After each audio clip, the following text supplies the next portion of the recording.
Hey, Angela Tyson here, and I want to reveal a really big announcement that I'm really excited about. It's about a new series that I'm starting called Financial Fitness Fridays. And every Friday, I'm going to be sharing with you some behind the scenes tips on how you can successfully build your home based business, even on a small budget, or how to build a home based business to crush down any debt that you have, whether it's student loan debt or credit card debt. So, I'm going to be sharing with you guys some of the exact strategies that I've used to be able to now generate full-time income from home, to be able to make multiple five figures inside of my business, but also be able to pay off over $4,000 of student loan debt. And I want to share with you guys kind of the behind the scenes access of how I'm managing my money, tips on how you can get started in a business. For those of you who don't know my story, I got started in my home-based business back in February 2013, the current company that I'm in now, with $100 to my name. I was unemployed, had $220,000 in student loan debt from law school. I was a licensed attorney, and I got started with what I had. But I was very smart along the way about how I managed my money. I had mentors that showed me how to budget my money. And even as I started making money in my business, how to now budget that and distribute that. So I'm going to be sharing some of those exact strategies on Financial Fitness Fridays. And I'm going to start next Friday. So if you're watching this week of December 1st of 2015, we're going to start next week. This is kind of just an intro video to kind of share with you guys what direction I'm going in terms of on Fridays. But starting next Friday, I'm going to start a series on how to build your business even if you don't feel like you have the money to grow your business. So how to grow your business even if you feel like you don't have any money to grow your business. So what we're going to do is I'm going to start a series to kind of really help you fix the root cause of why you don't have the money that you feel like you need or need to have in order to grow your business. There's really three main causes for it. And for the next 3 weeks for Financial Fitness Fridays, I'm going to be detailing for you why you don't have the money to grow your business the way you want to grow it, and how you can fix and solve those problems. Because here's the thing, and those of you who have been following me on YouTube for a while, and you know that I give a lot of value, a lot of content, and I also give strategies. It's not enough to tell people in this industry, hey, you're not succeeding because you don't want to invest in your business. We have to take a little deeper look at why don't they want to invest in their business? Why don't they have the money to invest in their business? Why don't they have the money to get started? Why don't they have the money to, when they do get started, to now get the tools, get the education, get the training that they need, attend the events that they need to attend to grow their business? Why are they taking action in their business but not seeing results and seeing income? Why is it that they're making money in their business but you look at their personal life and they're still struggling, they're still strapped for cash? These are some of the questions. These are some of the things that we're going to look at, some of the issues that are going on inside of this industry for why we have the failure rate that we have, why over 97% of people in this industry fail to make even $200 a month in profit. Make no more than $200 a month in profit. There's an issue here, and a lot of it has to do with money. So Financial Fitness Fridays are going to be a way for me to share with you guys behind the scenes access to what I'm doing, how I'm managing, how I've built my business, even with the amount of debt that I have, because I have way more than the average debt. I think the average American has close to $30,000 in student loan debt. I have $220,000. Okay, so how was I able to build my business to a full-time income, even with that amount of debt load, even while unemployed? I'm going to be sharing those things with you. So in this video, I'll just kind of give you guys some value, some content. I'm going to share with you the 3 reasons why, if you feel like you don't have money to grow your business, the 3 main reasons why I see that be the case for a lot of people. Reason number 1 is that you didn't budget for it. You say, what do you mean, Angela, I didn't budget for it? You didn't budget for it.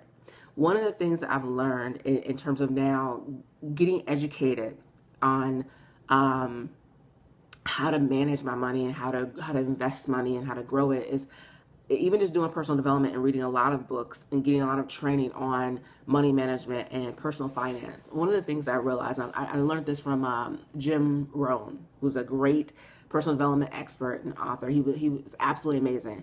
But he was sharing how to budget your personal household expenses. And he was saying how after taxes, at least 10% of your take-home income needs to go towards business, towards your financial freedom account. So this is where you make business investments. This is where you invest your money. For most Americans, they don't know that. So what happens is they'll get a job. They'll be working. and they'll be making money. But they didn't factor in, hey, I need to spend at least 10% of what I'm making after taxes, my take home pay, towards investing in a business so that now I can grow my money and invested my money into a business opportunity, grow it, increase my income so that now I can walk away from a full-time job and get financial freedom, to be able to have time freedom now, and now start having passive income. Most Americans, most people that come into our industry haven't already even budgeted for it. So they get in saying, I don't have that much money. I'm living paycheck to paycheck. The reason why is that they did not budget from the very beginning to set aside money to now invest in a business. They go, Angela, maybe they're not making enough. No, it's their living expenses. So we have to take a look at, based on how much they're making, how much of that after tax income needs to go towards household expenses, how much. And what you'll see, and this is what I realized after getting trained, after getting around people who knew what they were doing when it came to money management, who knew what they were doing in terms of getting financially free, being able to get free from a 9-to-5 and have passive income. One of the things that I realized for myself, the mistakes that I made early on, when I first got in this industry in 2010, is that a lot of my income was going towards household expenses, towards rent. And that was an apartment. I wasn't like living it up and living lavishly, but I had a one bedroom and a 1 bedroom plus den apartment.